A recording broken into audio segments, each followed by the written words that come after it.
সবসময় খালি কি নির্বাচন নির্বাচন নির্বাচন, এই নির্বাচন ছাড়া আর কোনো আমি কই এই দল আমিও বিএনপি করতাম, না করার কিছু নাই, কিন্তু এখন আমার মন থেকে বিএনপি থেকে ঘৃণা হয়। শুধু প্রত্যেকটা দলের মধ্যে এখন ঘৃণা হয় কিসের জন্য জানেন? এই 9 মাস 10 মাস ধরে আহতরা যে মেডিকেলে পড়ে আছে, চোখ হারায় মাঝখানে শুনছিলেন হয়তো 2 চোখ হারায় তার বউ ছেড়ে চলে গেছে গা, এটা শুনছিলেন হয়তো।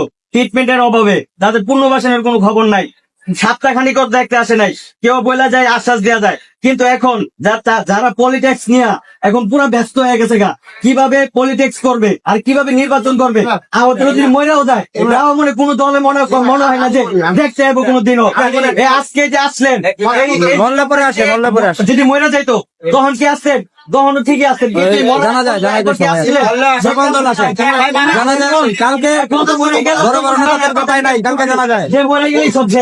কিন্তু আপনারা কোন সব মিডিয়াতে ফোকাস করতে পারবেন না যে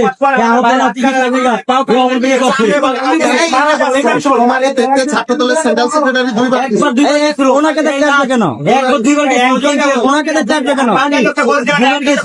একজনের আপনি যে কথা বললে তার চলে যাবেন, একজনের কথা বললে তারই আপনি দেখবেন আর বাকি দেখে ধরবেন। আপনাদের প্রতি দাবি থাকবে, আপনারা সবাই আমাদেরকে নিয়ে এখনো সময় আছে, আপনারা কথা বলেন।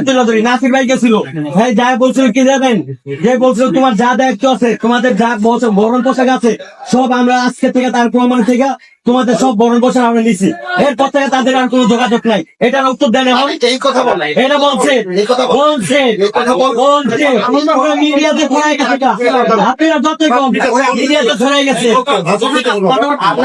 আপনাদের প্রতি দাবি থাকবে, আপনারা মিডিয়াতে এগুলো ফোকাস করেন, আমাদের আহতদের সুচিকিৎসাটার জন্য ভালো করে হয় এবং পুনর্বাসনটা যেন হয়। আপনারা